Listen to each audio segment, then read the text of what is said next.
अस्सलाम वालेकुम क्लास। आज हम चैप्टर 6 स्टार्ट करते हैं which is about currency futures and swaps.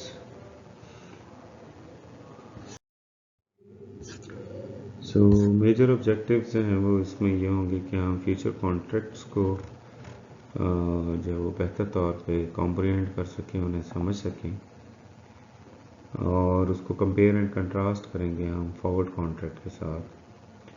ठीक, और फिर हम देखेंगे कि फ्यूचर कॉन्ट्रैक्ट कैसे बेहतर इंस्ट्रूमेंट हैं as compare to forward contract के। जिन लोगों को नहीं पता उनके लिए मैं बता दूं कि ये एक तरह के डेरिवेटिव कॉन्ट्रैक्ट हैं। They are being derived from the original basic instruments, और यहाँ पे बेसिक इंस्ट्रूमेंट करेंसी है बेसिकली, और ये रिस्क को हेज करने के लिए इनिशियली स्टार्ट किए गए थे। बाद में इनकी ट्रेडिंग शुरू हुई तो ये स्पेकुलेशन में भी जो है वो फीचर्स यूज़ होने शुरू हुए। फॉरवर्ड और फ्यूचर मार्केट्स को कंपेयर करेंगे और ऑब्वियसली हम स्वैप्स को जो है वो डिस्क्राइब करके और उसकी कोई टर्मिनोलॉजी जो है वो हम कॉम्प्रिहेंड करने की कोशिश करेंगे ताकि हम उनको बेहतर तौर पे यूज़ कर सकें।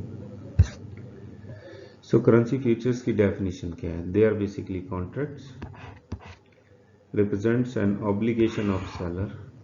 दूसरा एलिमेंट क्या करना है उसने, ऑब्लिगेशन क्या है? To deliver a certain amount of specified currency. क्योंकि हम करेंसी फ्यूचर्स की बात कर रहे हैं तो इसलिए हम करेंसी के कॉन्टेक्स्ट में ही इसको डिफाइन कर रहे हैं। ठीक, specified amount of currency in the future, ये फ्यूचर टाइम पीरियड की बात हो रही है। ठीक है, आज नहीं, आज से कुछ टाइम पीरियड बाद। एट एन एक्सचेंज रेट, वो एक्सचेंज रेट जो आज हमने इस्टेब्लिश कर ली, डिटरमाइंड नाउ। ठीक है, सो कॉन्ट्रैक्ट के बहुत सारे एलिमेंट्स आ गए। एक तो कॉन्ट्रैक्ट बायर का एलिमेंट आ गया, कोई ना कोई बायर तो होगा, और सेलर है तो सेलर की ऑब्लिगेशन है। ठीक है, कॉन्ट्रैक्ट बायर है, कॉन्ट्रैक्ट सेलर है, और यहाँ पे उसने एक चीज़ चूँकि डेफिनेशन में नहीं लिखते तो इसका कोई ना कोई गारंटर होगा। तो फ्यूचर की इंडिपेंडेंट मार्केट्स होती हैं, तो मार्केट्स जो है एज ए गारंटर काम कर रही होती हैं। वरना इन जनरल जो है वो जितने भी इस तरह के फाइनेंशियल इंस्ट्रूमेंट्स हैं, इनके जो गारंटर्स हैं वो, अगर वो प्योर बैंकिंग इंस्टीट्यूशन है तो सेंट्रल बैंक होगा अगर जिसने इशू किया है, और अगर वो कोई कंपनी इशू कर रही है फ्यूचर कॉन्ट्रैक्ट तो उसका गारंटर एससीसी इन जनरल तो होगा ही होगा। ठीक, बट जनरली कोशिश ये होती है जहाँ जहाँ पे ये मार्केट्स इस्टेब्लिश जाएँ तो फ्यूचर्स मार्केट इंडिपेंडेंट कर दी जाए, वो एज ए गारंटर जो है उसका काम करती है। तीन एलिमेंट्स तो ये लाजमी हुई। ऑब्लिगेशन यहाँ पे है सेलर पे। ठीक, सेलर पे ऑब्लिगेशन है, उसने हर हाल में वो कॉन्ट्रैक्ट एग्जीक्यूट करना है। ठीक, और क्या एग्जीक्यूट करना है उसने? Certain amount of foreign currency, और क्वांटिटी फ्यूचर्स में डिफाइंड होती है हमेशा 1000 यूनिट्स से। सर्टेन अमाउंट भी डिफाइन हो गया हमारे पास 1000। ठीक, फर्स्ट करें मैं पाकिस्तान में बैठा फ्यूचर कॉन्ट्रैक्ट ले रहा हूँ तो मैं किसका ले रहा हूँ? मैं यूएस डॉलर्स का ले रहा हूँ। फर्स्ट करें 1000 यूएस डॉलर्स। ठीक, इन द फ्यूचर से मुराद ये है कि इसकी कोई ना कोई टाइम टू मैच्योरिटी हो। सो नॉर्मल जो टाइम टू मैच्योरिटी है वो 1, 3, 6, 9 और 11 मंथ्स की है फ्यूचर कॉन्ट्रैक्ट। ठीक, at an exchange rate determined now, ये एक्सचेंज रेट है, ये बेसिकली फॉरवर्ड प्राइस कहलाता है। प्राइस है ना बेसिकली इस कॉन्ट्रैक्ट की, जो इस कॉन्ट्रैक्ट के ऊपर जो यूएस डॉलर का जो एक्सचेंज रेट है पीकेआर के अगेंस्ट, वो फ्यूचर का 3 महीने बाद का या 6 महीने बाद का वो आपने आज डिटरमिन कर लिया। फर्ज करें बैंक आपको कहता है कि मैं आपको 165 के हिसाब से 3 महीने बाद डॉलर दे दूंगा, तो ये आपका एक्सचेंज रेट डिटरमिन्ड नाउ हो जाएगा। ठीक है, तो ये मेजर एलिमेंट्स हैं आपके फ्यूचर कॉन्ट्रैक्ट्स के।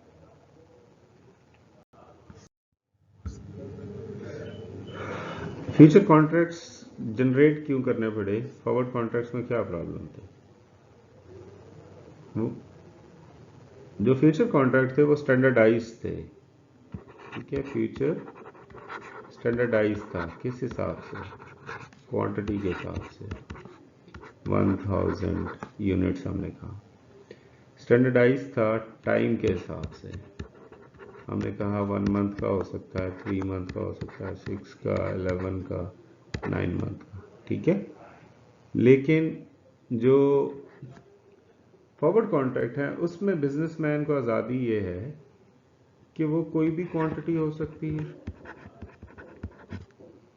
ठीक है। टाइम टू मैच्योरिटी कोई भी हो सकता है। सो ये मिनिमम 5 डेज का भी अवेलेबल है फॉरवर्ड कॉन्ट्रैक्ट, और हिस्ट्री में ये 20 साल का भी देखा गया, but normally they are short term contract forward जो है, ठीक। अच्छा, फॉरवर्ड्स का जो इशूअर है वो भी डिफरेंट है। नॉर्मली जो है ये बैंक्स इशू करते हैं, फाइनेंशियल इंस्टीट्यूशन, क्योंकि ये basically forward contract part of LC है।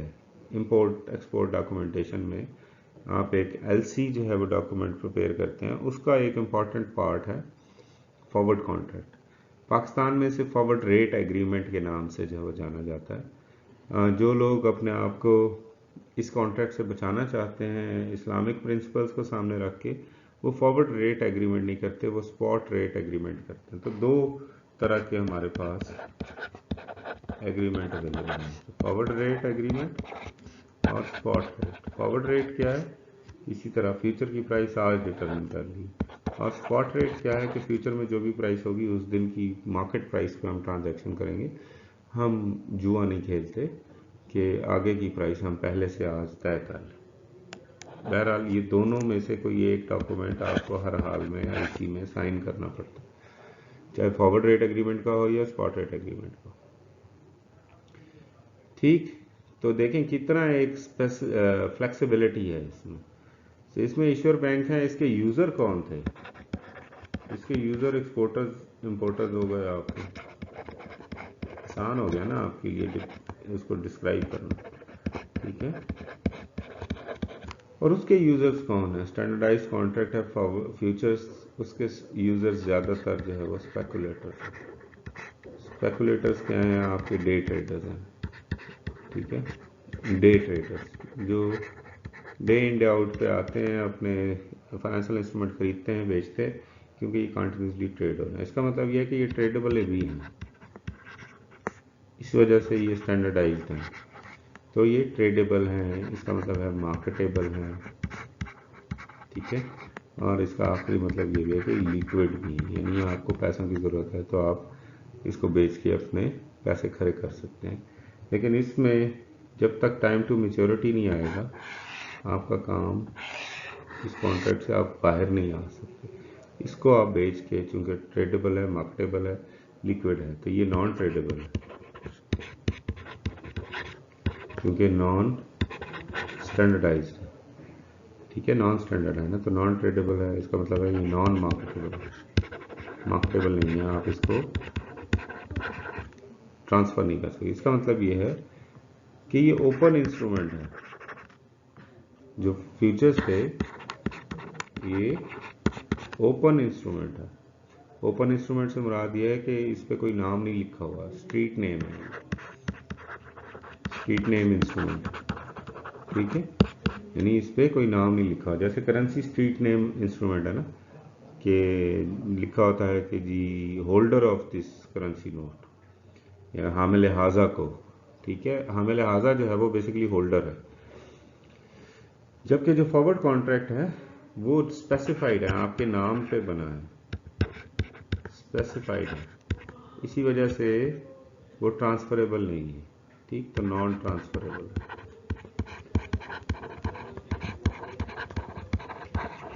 ठीक हो गया। तो ये बहुत बड़े डिफरेंसेस हैं फ्यूचर्स में और फॉरवर्ड्स में। फिर जो आपका जो डिफ़ॉल्ट का रिस्क है फ्यूचर्स में डिफरेंटली हैंडल होता है एज कम्पेयर टू फॉरवर्ड्स में। फॉरवर्ड्स में आपकी जो लायबिलिटी है वो अनलिमिटेड है, कॉरपोरेशन की तरह, सॉरी सोल एंड पार्टनरशिप की तरह। लेकिन जो फ्यूचर्स में आपकी जो लायबिलिटी है वो लिमिटेड है, ठीक है। तो लायबिलिटी लिमिटेड है, यानी जितना आपने इन्वेस्ट किया उतना ही डूबेगा, उससे ज़्यादा नहीं डूब सकता। इसमें अगर आपका डूब गया है और आपको लॉस सफ़र करना पड़ा है, तो आपका जो पर्सनल बिजनेस है या पर्सनल अकाउंट है वो भी, वहाँ से भी जो है ना इस रिस्क को कवर किया जा सकता है। तो ये डिफरेंस दोनों में एग्जिस्ट करता है। सो फॉरवर्ड कॉन्ट्रैक्ट में डिफ़ॉल्ट रिस्क एग्जिस्ट करता है, फ्यूचर्स में डिफ़ॉल्ट रिस्क एग्जिस्ट नहीं करता। तो लैक ऑफ लिक्विडिटी हम अभी बात कर रहे हैं कि ये लिक्विड इंस्ट्रूमेंट है और ये लिक्विड नहीं है, यानी इसको मैंने कैश में कन्वर्ट करना है तो ये कैश में कन्वर्ट नहीं होगा फॉरवर्ड कॉन्ट्रैक्ट, क्योंकि ये ट्रांसफ़र नहीं हो सकता। सो फॉरवर्ड कॉन्ट्रैक्ट इस्तेमाल करना हो तो बेसिकली गुड्स के लिए मैंने अभी कहा बिजनेसमैन जो है वो उसको बहुत ज़्यादा यूज़ करेंगे। तो फर्स्ट करें, ये ए है, ए ने जो है वो गुड्स देनी है बी को, तो गुड्स आ गई यहाँ पे, और बी से जो है वो जापानीज येन मिलेंगे ए को, ठीक। अब ए जो है वो, चूंकि इसके पास जापानीज येन आने हैं, तो ये सी के पास, यानी जैसे बैंक है, बैंक के पास जाता है कि यार मुझे इससे जापानीज येन आने हैं, लेकिन चूंकि मैं ऑस्ट्रेलिया में बिजनेस कर रहा हूँ तो मुझे तो ऑस्ट्रेलियन डॉलर चाहिए, या पाकिस्तान में कर रहा हूँ तो PKR चाहिए, तो मुझे ये जापानीज येन बेचने हैं। कब बेचने हैं, इसमें टाइम गैप होगा कि गुड्स पहुंचेंगी 3 महीने बाद, इसका मतलब है ये 3 महीने बाद इसको मिलेंगे, और ये 3 महीने बाद, इसका मतलब है ये रिक्वेस्ट करेगा कि जो ही मुझे मिले मुझे ऑस्ट्रेलियन डॉलर में कन्वर्ट कर देना। तो अब ए और सी के दरमियान में, यानी ए और बैंक के दरमियान में फॉरवर्ड कॉन्ट्रैक्ट है, और बी जो है वो मेरा जो काउंटर पार्टी है, जापानी बिजनेस है, ठीक है, जापानीज बिजनेसमैन है, और यहाँ पे फर्स्ट करें ऑस्ट्रेलियन बिजनेसमैन का, क्योंकि ऑस्ट्रेलियन डॉलर उसे मिल रहे हैं, तो इनकी ट्रांजैक्शन में एक बैंक इन्वॉल्व हो, ठीक। अब नॉर्मली होता ये जो प्रैक्टिस है, बी जो है वो डायरेक्टली ए को पेमेंट नहीं करता, बी अपने बैंक को पेमेंट करता है डी को, और डी जो है वो बेसिकली सी को, ये जो जापानीज येन यहाँ से और यहाँ जा रहे हैं वो बेसिकली ऐसे ट्रैवल करते हैं, वो अपने बैंक को देता है, ये जापानीज बैंक है, ठीक। जापानीज बैंक जो है वो ऑस्ट्रेलियन बैंक को जापानीज येन ट्रांसफ़र करेगा और फिर वो ऑस्ट्रेलियन डॉलर ए को देगा। इस दरमियान में ए जो है वो फॉरवर्ड कॉन्ट्रैक्ट उसके साथ ऑस्ट्रेलियन बैंक के साथ कर लेता है कि मेरे जापानीज येन 1 मिलियन आने वाले हैं, मुझे ऑस्ट्रेलियन डॉलर में कन्वर्ट कर देना, तो वो उसे कन्वर्ट कर देगा। कितने टाइम पीरियड बाद आएंगे, फर्स्ट करें 3 मंथ्स के बाद आने, तो 3 मंथ्स के बाद का एग्रीमेंट जो है वो उसके साथ वो कर लें, ठीक है।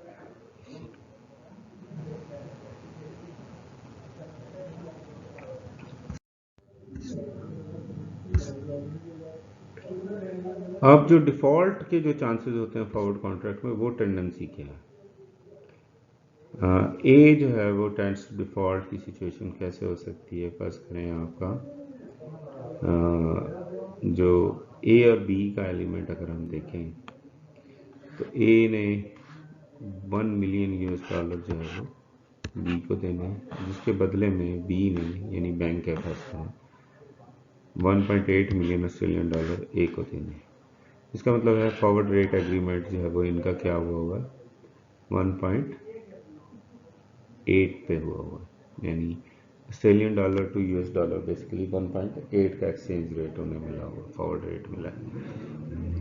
अब अजम्पशन ये है कि अगर स्पॉट रेट हो जाए 1.9, स्पॉट रेट 1.9 हो जाए, तो ए सी को जो है वो 1 मिलियन दे के उसके बदले में 1.9 मिलियन ले सकता था, ठीक है, क्योंकि 3 महीने बाद एक्सचेंज रेट कितना है, 1.9 हो गया। अब 1.9 मिलियन लेके उसे ज़्यादा बेनिफिट होना चाहिए, हो रहा है ना एक तरह से, कि वो अगर उसने फॉरवर्ड रेट एग्रीमेंट बी के साथ ना किया होता तो वो ओपन मार्केट में सी से 1 मिलियन US डॉलर्स के बदले में 1.9 ले सकता था, और इसका मतलब है कि 0.1 मिलियन सिर्फ एक्सचेंज रेट में अर्न कर सकता था, जो इस केस में नहीं कर सकता। ठीक, तो यहाँ पे उसको फॉरवर्ड कॉन्ट्रैक्ट करने की वजह से लॉस हो रहा है। बट देन अब अज्यूम ये करें कि यही उसने पे करनी थी, ठीक, उसने फॉरवर्ड रेट एग्रीमेंट नहीं किया, तो उसे कितने 1.9 मिलियन ऑस्ट्रेलियन डॉलर देने पड़ने थे 1 मिलियन यूएस डॉलर बनाने के लिए, तो उस केस में से 1.1 मिलियन डॉलर लॉस होता। तो इस डिफरेंस की वजह से चांसेस हैं कि वो डिफॉल्ट कर जाए, उसके पास इतनी पेमेंट नहीं है करने को, 1.9 मिलियन नहीं है, या ये जो एडिशनल 0.1 मिलियन है ये उसके पास नहीं है, तो चांसेस हैं कि वो उस पर डिफ़ॉल्ट कर जाए। डिफ़ॉल्ट करने का मतलब ये है कि वो इस कॉन्ट्रैक्ट को ऑनर ही ना करे।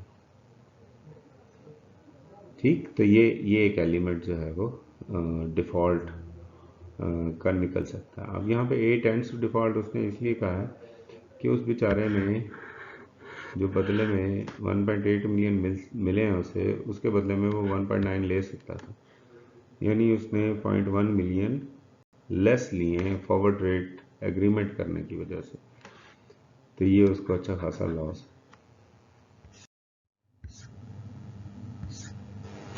अब फॉरवर्ड कॉन्ट्रैक्ट में अब अगर आप सिचुएशन ये देखें कि बी टेंड्स टू लॉस भी तो हो सकता है। ए और बी का जो है वो आपस में एग्रीमेंट हुआ हुआ है, 1 मिलियन डॉलर के बदले में 1.8 मिलेंगे, फॉरवर्ड रेट एग्रीमेंट जो है वो उनका 1.8 का है, लेकिन बी और सी ने जो है आपस में स्पॉट रेट पे एग्रीमेंट किया है। अब हुआ ये कि जो बी है सी को जो है वो 1.7 मिलियन जो है वो डॉलर ऑस्ट्रेलियन डॉलर दे के उसके बदले में 1 मिलियन यूएस डॉलर लेता है, लेकिन 1.8 मिलियन डॉलर बेचारा इसको पे कर रहा है। तो ये जो सिचुएशन है इसमें जो है वो बी की जो क्रेडिबिलिटी है वो क्वेश्चन मार्क में, और इसको जो है वो 0.1 मिलियन का लॉस हो रहा है, तो इस लॉस की वजह से वो डिफ़ॉल्ट कर सकता है।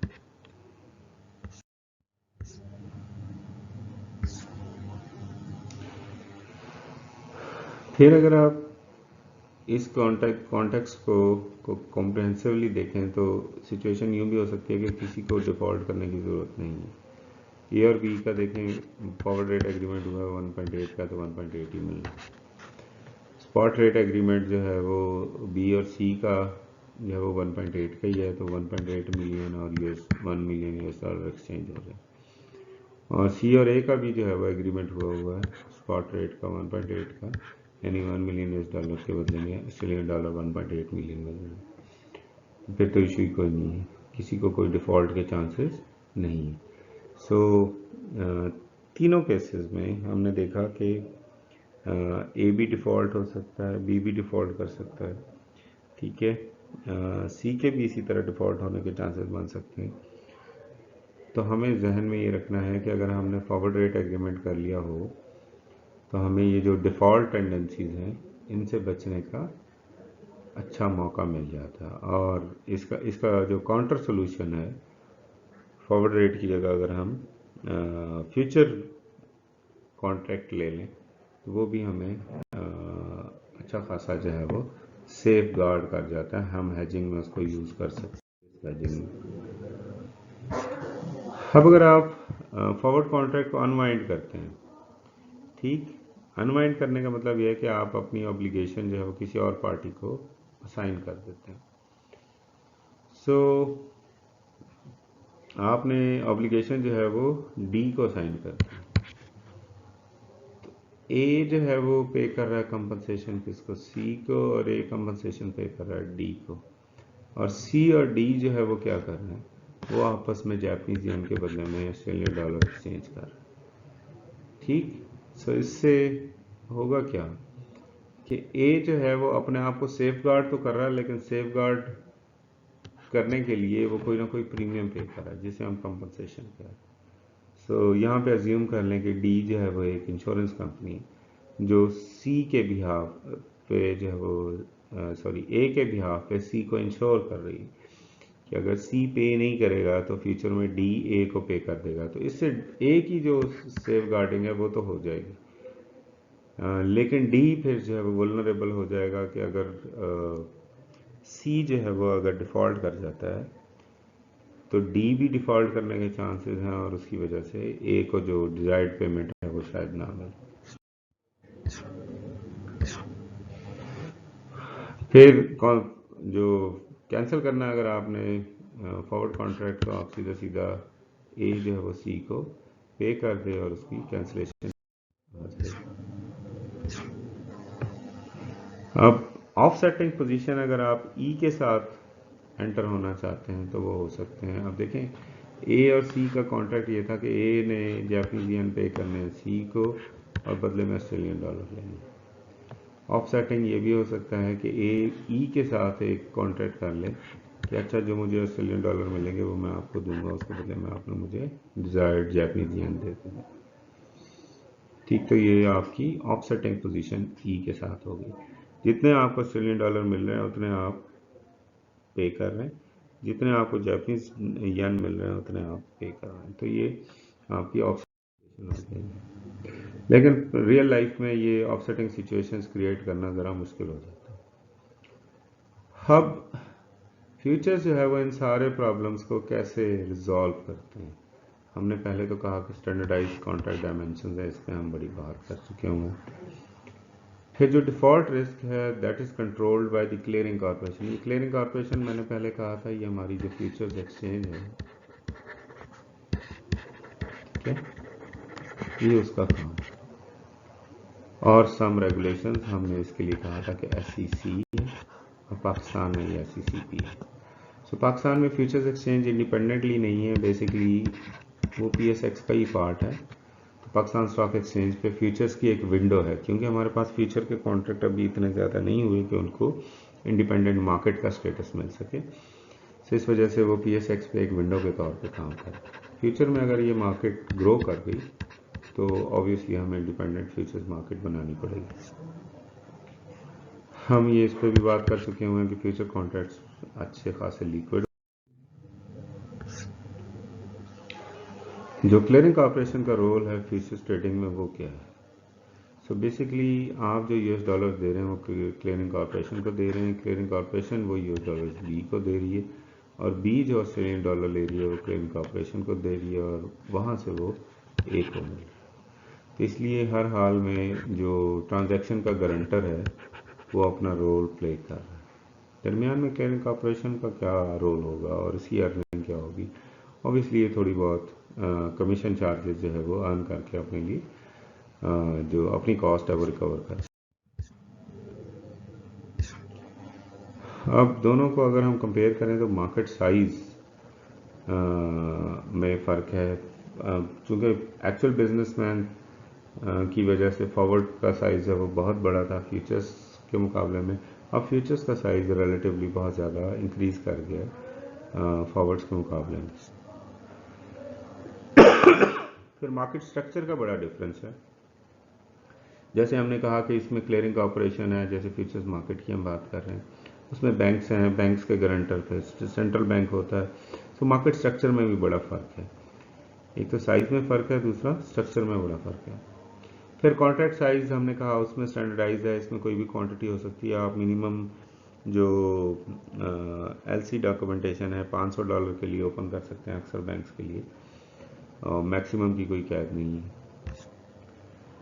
जो ट्रेडेड करेंसीज हैं इसमें आपको इशू आ सकता है। फॉरवर्ड में लिमिटेड करेंसीज होती हैं, जैसे पाकिस्तान में आपको लिमिटेड करेंसीज में जो है वो फॉरवर्ड कॉन्ट्रैक्ट्स अवेलेबल होंगे। मेजॉरिटी ऑफ टाइम्स वो जो मेजर ट्रेडिंग करेंसीज हैं उसमें तो अवेलेबल हैं, जैसे यूरोज़ में अवेलेबल होगा, चाइनीज़ वॉन में होगा, US डॉलर्स में होगा या ब्रिटिश पाउंड में होगा फॉर दैट मैटर। लेकिन अगर आप ये कहें कि तमाम करेंसीज का होना चाहिए तो वो आपको फ्यूचर्स मार्केट में बड़े बड़े अच्छे कॉम्बिनेशन मिल जाते हैं ट्रेडेड करेंसीज के।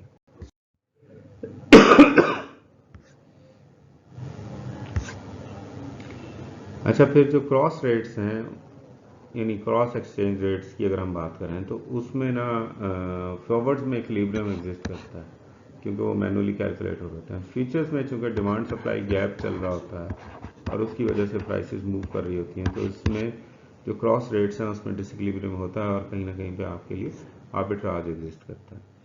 एक्सचेंज रेट फ्लक्चुएशंस हैं वो फॉरवर्ड मार्केट की में एक दफ़ा कॉन्ट्रैक्ट हो जाए तो उस पर कोई फ़र्क नहीं पड़ता, लेकिन फ्यूचर्स मार्केट में ऑब्वियसली वो आपकी परफॉर्मेंस को अच्छा खासा अफेक्ट करते हैं। और मेच्योरिटी डेट्स का डिफरेंस है, हमने पहले कहा, उसमें फॉरवर्ड्स में अच्छा खासा फ्लेक्सिबिलिटी है आपको एज़ कम्पेयर टू फ्यूचर्स के। अगर आपको 25 दिन का कॉन्ट्रैक्ट चाहिए तो फ्यूचर्स में आपको 1 महीने का लेना पड़ता है, जबकि फॉरवर्ड में आप एग्जैक्टली 25 दिन का कॉन्ट्रैक्ट ले सकते हैं। मेच्योरिटी लेंथ्स डिफरेंट हो सकती हैं।